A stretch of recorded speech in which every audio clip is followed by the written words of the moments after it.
Olá, esta é uma carta aberta ao presidente do Brasil, Jair Messias Bolsonaro, e também a toda a sociedade brasileira e a sociedade internacional, porque chegou a hora de revelar para todo mundo que no Brasil há justiça seletiva. Não existe direitos humanos e nem justiça para todos. Meu nome é Silvia Abreu, eu sou médica, sou advogada e eu vim aqui para retirar o véu que acoberta a corrupção, principalmente no estado de Santa Catarina, e pedir ao excelentíssimo presidente Jair Messias Bolsonaro que conceda um incidente de deslocamento de competência no caso que regulamenta os processos que envolvem a minha pessoa. Vou explicar o que aconteceu, vou contar toda a minha história e vocês podem tirar as próprias conclusões. E as entidades internacionais que regulamentam os direitos humanos, eu peço que venham para o Brasil tomar par do que está acontecendo, até porque eu fui ameaçada de morte, né? E a minha família também. E vocês não pensam que eu não tive que reunir todas as forças do mundo e pedir muita luz para Deus para ter coragem de fazer esse vídeo. Então, o que acontece? Em 2010, eu tinha um contrato de prestação de serviços com o Hospital Socimed. E para rescindir esse contrato, sem ter que pagar uma multa que girava em torno de uns 10 milhões mais ou menos, alguns médicos do hospital resolveram falsificar os prontuários médicos, dizendo que havia contaminação nos meus serviços, serviço de hemodinâmica, de cateterismo e angioplastia. De lá para cá, muita coisa aconteceu. Não existia contaminação nenhuma, eu não admiti aquilo.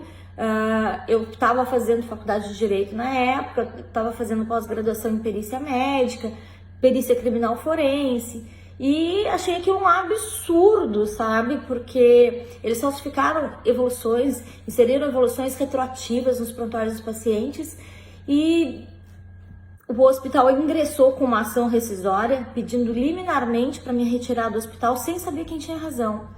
Aí o juiz, Jairo Fernandes, disse que não tem como, né? Porque se ele fizesse isso, ele ia quebrar o contrato e, sem saber quem tinha razão, ia prejudicar de uma forma irreversível uma das partes. O Tribunal de Justiça acolheu a decisão dele e até então não tinha política vinculada no processo.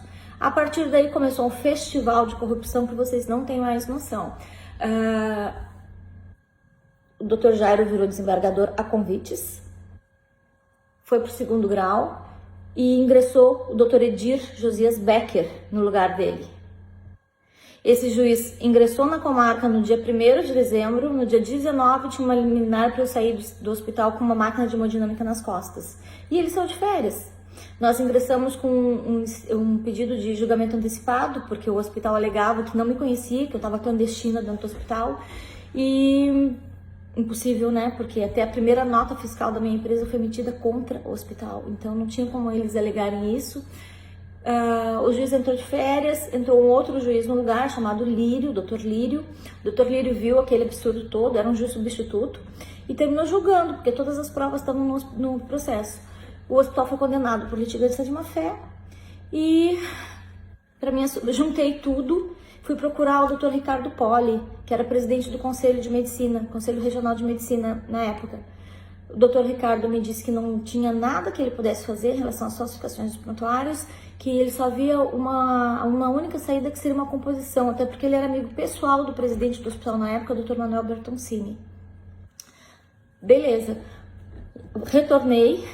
E meu julgamento, o hospital recorreu dessa decisão do Dr. Lírio, tá? E o relator era o primo do Ricardo Poli, Dr. Isidoro Riel. Anularam a sentença, tá? E repristinaram a liminar, ou seja, fizeram voltar os efeitos da liminar que o Dr. Edir tinha colocado. Recorremos para a presidência do tribunal, a presidência do tribunal reconheceu o direito de um recurso especial, ingressamos com recurso especial dizendo que não podia, até porque já tinha decisão do tribunal dizendo que não podia ter uma rescisão contratual sem saber qual das partes era culpada. Beleza. Fomos para Brasília, aquele trâmite, aquela demora toda. Enquanto isso, continuei trabalhando e sofrendo todos os tipos de ameaças, todos os tipos de perseguições que vocês podem imaginar, tá? Inclusive tem tudo documentado, tem muita coisa filmada, tem muita coisa gravada. Se algum autor brasileiro ou até mesmo internacional quiser contar essa história, pode entrar em contato comigo, porque é mais do que um filme, uma novela mexicana, cheia de perseguições, dramas, coisas que as pessoas jamais imaginavam que pudessem existir dentro de uma instituição hospitalar, tá? Então pode entrar em contato. Voltando à história, para eu justificar o motivo que eu peço encarecidamente ao presidente da República que converse com o Procurador-Geral da República e me conceda o que já foi solicitado, o incidente de deslocamento de competência. Voltando, tá? Ingressei com ação contra o hospital. Meus processos desde 2010 não andam. Processei um único médico na comarca e nesse processo, que ele não era nem da região, esse médico, nesse processo eu consegui fazer uma perícia judicial que comprovava todas as minhas alegações, que o sistema que o hospital usava era falsificável, foi fraudado nos casos que eles alegavam de contaminação. Eles chamaram a vigilância sanitária no meu serviço, a vigilância deu um relatório, tá? A mando também do Ministério Público, porque eles denunciaram também no Ministério Público que as minhas empresas funcionavam em boas condições higiênicas sanitárias. Mesmo com tudo isso, mesmo com uma perícia judicial que comprovava todas as falsificações, os autos retornaram das instâncias superiores, porque alegaram lá que não existia pré-questionamento da matéria, ou seja, não tinham falado tudo que precisava para eles poderem aceitar o processo lá em cima. Então, voltou para as instâncias inferiores para continuar a demanda, né? E, para minha surpresa, voltou para o Dr. Edir, que ignorou a perícia que demonstrava as falsificações dos prontuários médicos, ignorou todos os fatos novos que aconteceram de 2010 a 2014 e repressionou a liminar de 2010, que já tinha decisão do tribunal dizendo que não cabia, tá? Ele conseguiu repressionar isso aí. Enfim, entrei com uma exceção de suspeição contra esse magistrado, ele se reconheceu suspeito, me xingou por escrito, tá? Me ameaçando, dizendo que o que eu tinha feito, as denúncias que eu tinha feito não ia ficar barato, isso em 2014, tá? 2015. E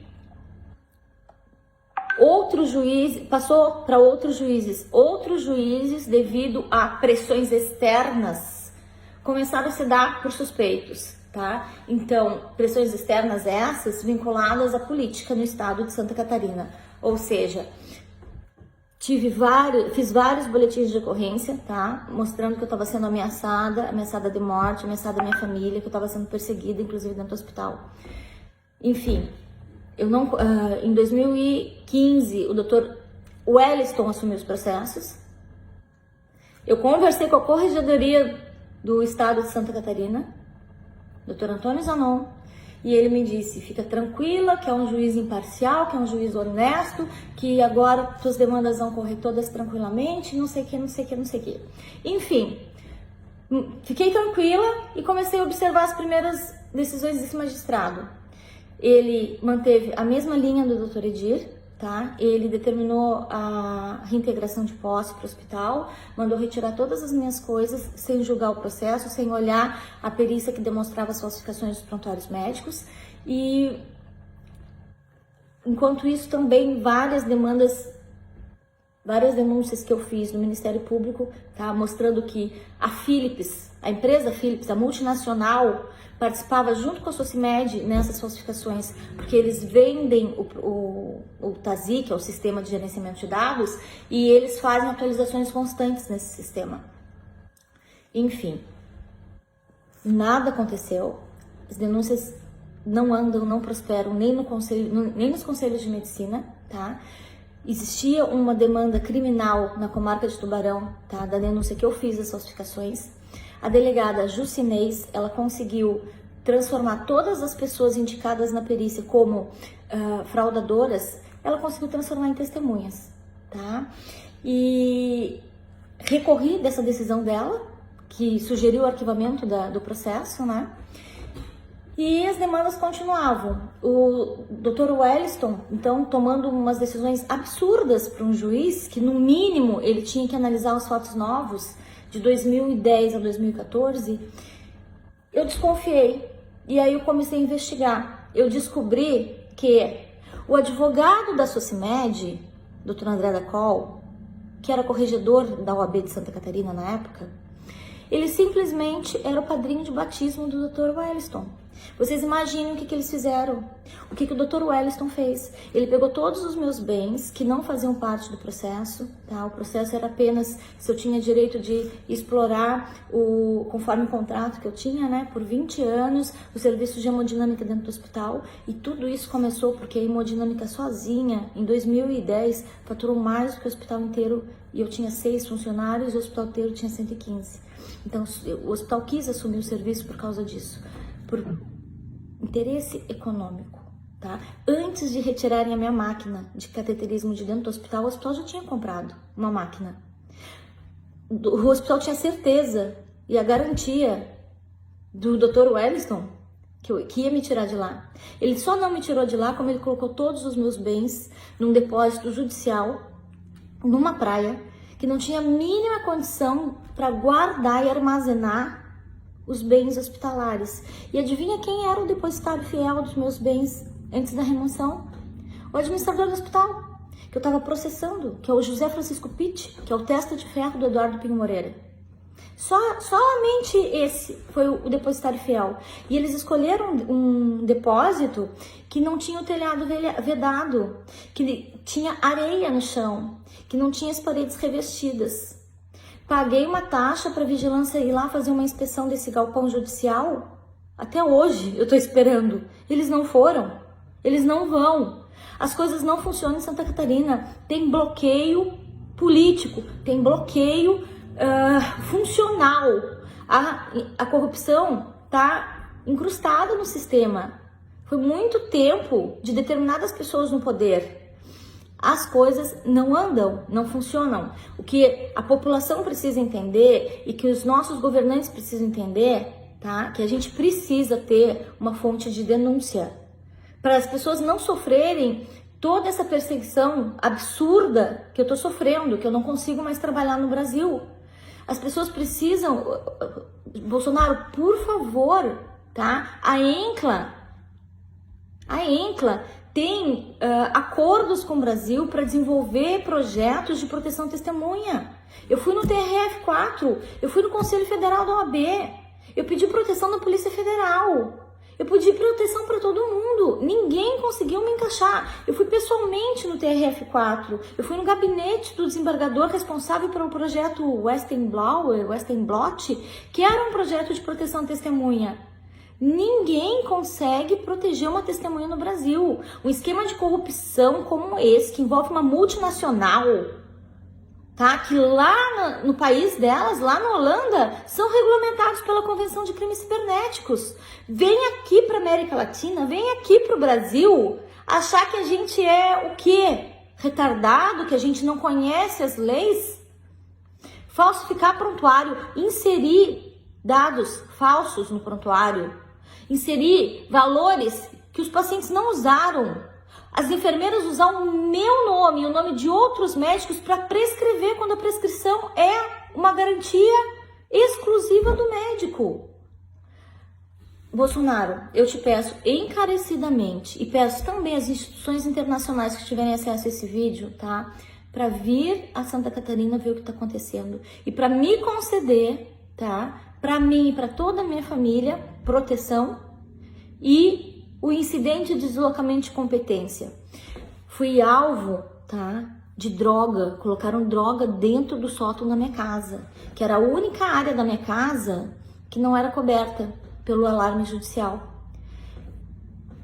Um policial militar, que não estava sequer de plantão no dia, disse que viu meu irmão entrar e sair vendendo droga o dia inteiro, quando nós dois estávamos no fórum de Imbituba, numa cidade vizinha. Eu já não morava mais em Santa Catarina por causa de perseguições políticas e ameaças. Eu tinha ido só para uma audiência de um médico na cidade de Imbituba. Tem filmagem, tem todas as provas. A gente está respondendo processo criminal. Eu não consigo mais trabalhar. Tiraram toda a minha credibilidade. Mas eu te digo uma coisa, podem ter tirado a minha credibilidade, mas não tiraram a minha convicção de ter acesso a uma justiça verdadeira, de fazer uma revolução nessa sociedade, tá? Aonde as pessoas humildes, as pessoas que não têm um vínculo político, tenham acesso à justiça. Porque hoje em dia a justiça só está funcionando, pelo menos em Santa Catarina, para briga de vizinho. Se envolver uma grande empresa ou se envolver algum político, a gente não tem acesso à justiça, tá? O meu exemplo é clássico.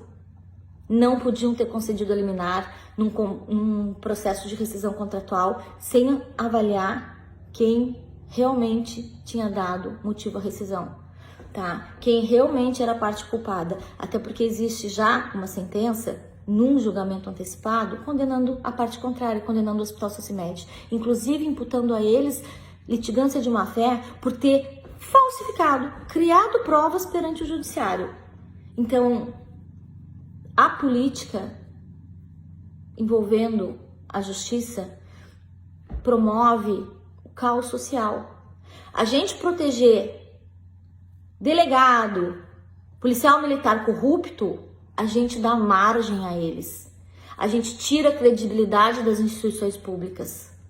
Tem que ter um canal onde as pessoas possam denunciar a corrupção.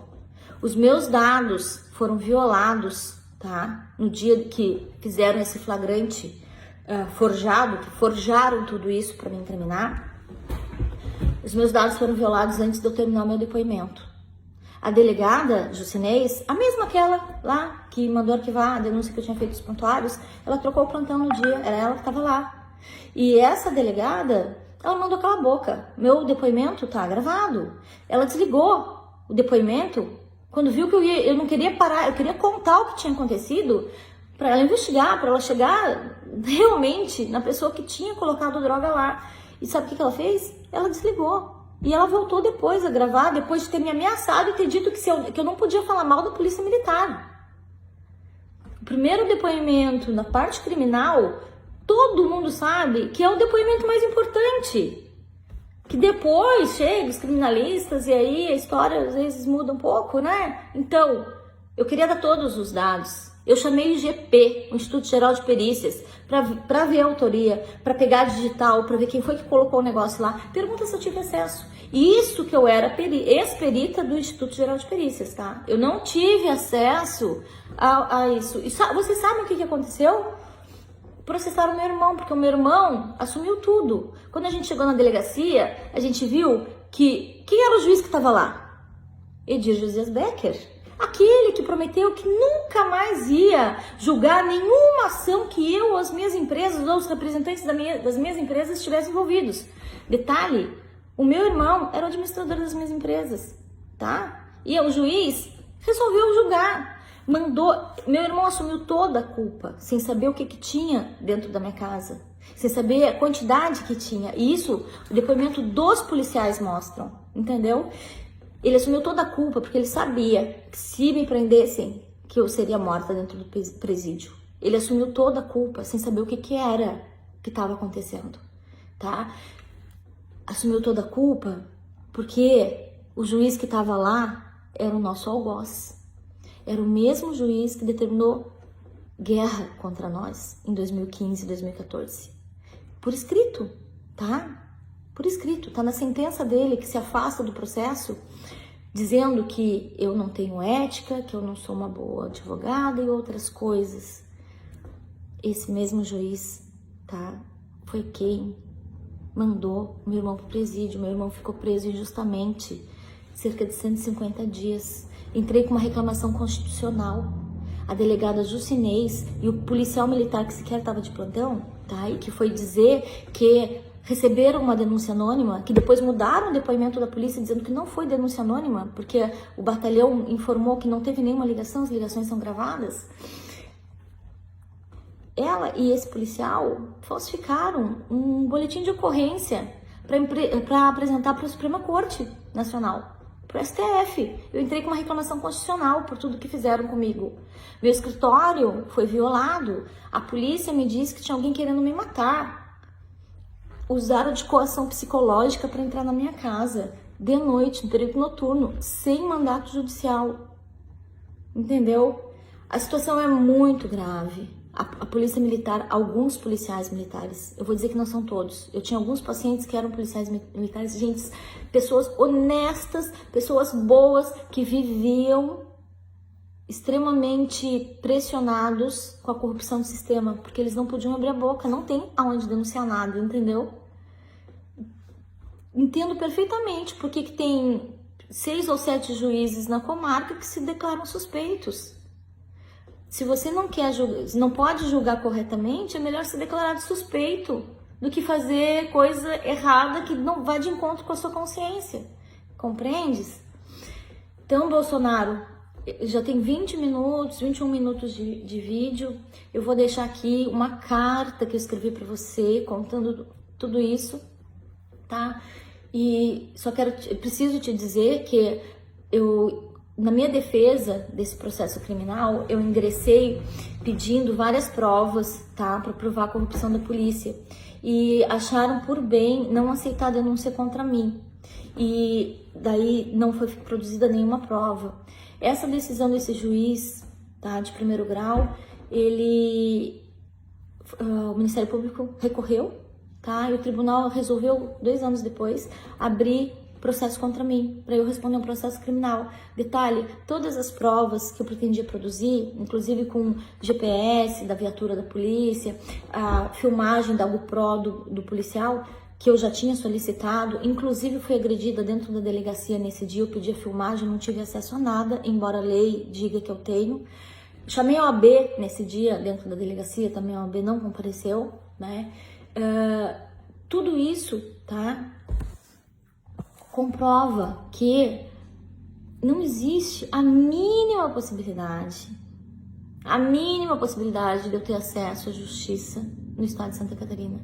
Todas as minhas demandas têm que ser transferidas para um estado que não tenha nenhum vínculo político forte, tá, com as pessoas de Santa Catarina. Só assim eu vou ter acesso à justiça no Brasil.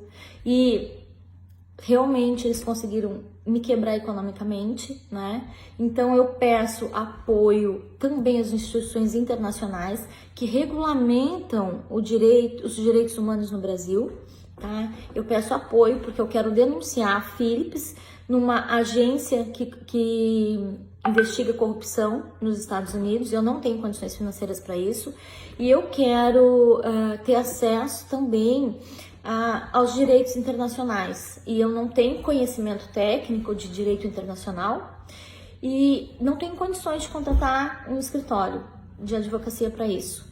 Então, a nível nacional, eu revelo a todos toda a corrupção que aconteceu, tá, envolvendo a minha pessoa, envolvendo a minha família. Eu não vou levar esse segredo pro túmulo. Eu achei que eu era a Mulher Maravilha, que acionando as instituições corretas do nosso país, Ministério Público Federal, Ministério Público Estadual, Polícia Militar, Polícia Civil, Sociedade Brasileira de Cardiologia Hemodinâmica, tá? Eu conversei com o Dr. Marcelo Queiroga na época, que me disse: Silvia, isso é uma questão de Polícia Federal, isso é muito grave, mas a gente não tem o que fazer.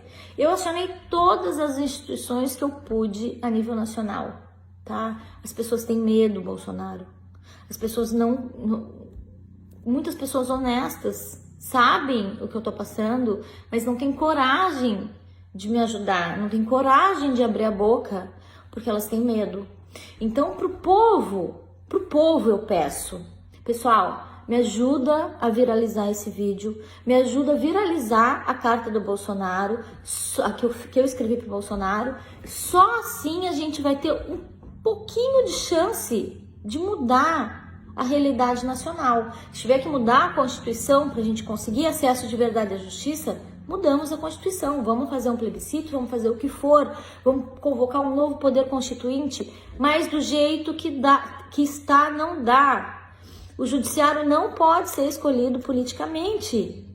A gente nunca vai ter acesso à justiça enquanto acontecer isso. E tá aí o exemplo.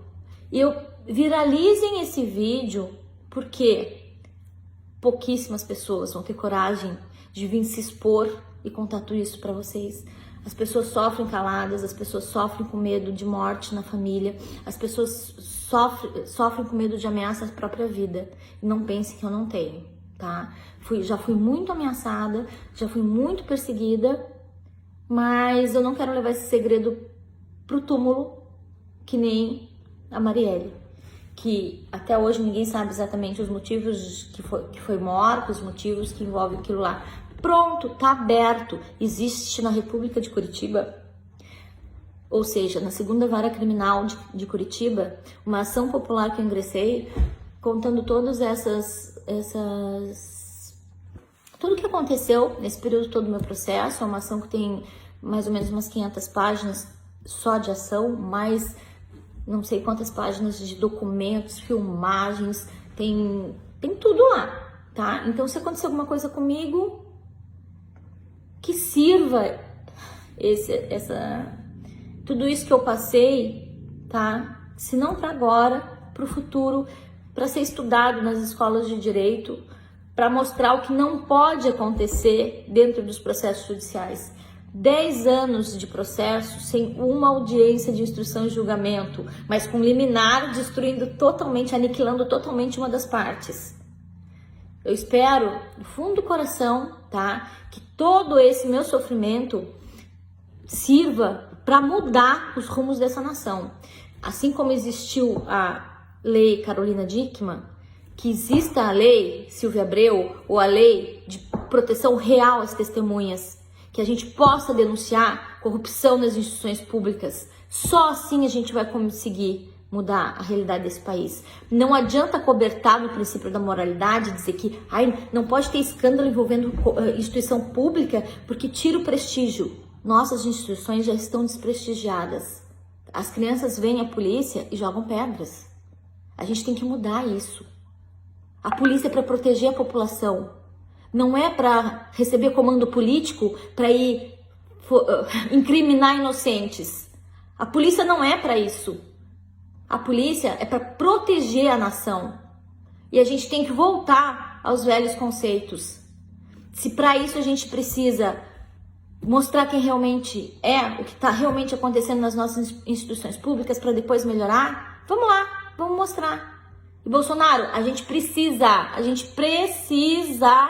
de um canal que proteja a testemunha, que tenha coragem de denunciar corrupção dentro das instituições públicas. A gente precisa disso, tá? Eu te peço encarecidamente que analise o pedido de incidente de deslocamento de competência e que, como você disse em toda a sua campanha, a verdade nos libertará. Pois então estou te dando verdade. Fique com Deus. Que Deus me acompanhe e acompanhe toda a nação brasileira e que a gente consiga melhorar a realidade para as futuras gerações. Um grande abraço a todos e eu vou fazer outros vídeos contando outros detalhes sórdidos para vocês futuramente, tá bom? Para vocês verem que não é só com pobre, não é só com pessoa que não tem conhecimento que a injustiça acontece. Quando o outro lado tem grandes empresas multinacionais ou tem grandes forças políticas, a gente também não tem acesso à justiça. Um grande abraço a todos e eu espero que o Bolsonaro receba esse vídeo e eu espero que ele consiga conversar com o Procurador-Geral da República para aceitar o meu pedido de incidente de deslocamento de competência. Tchau!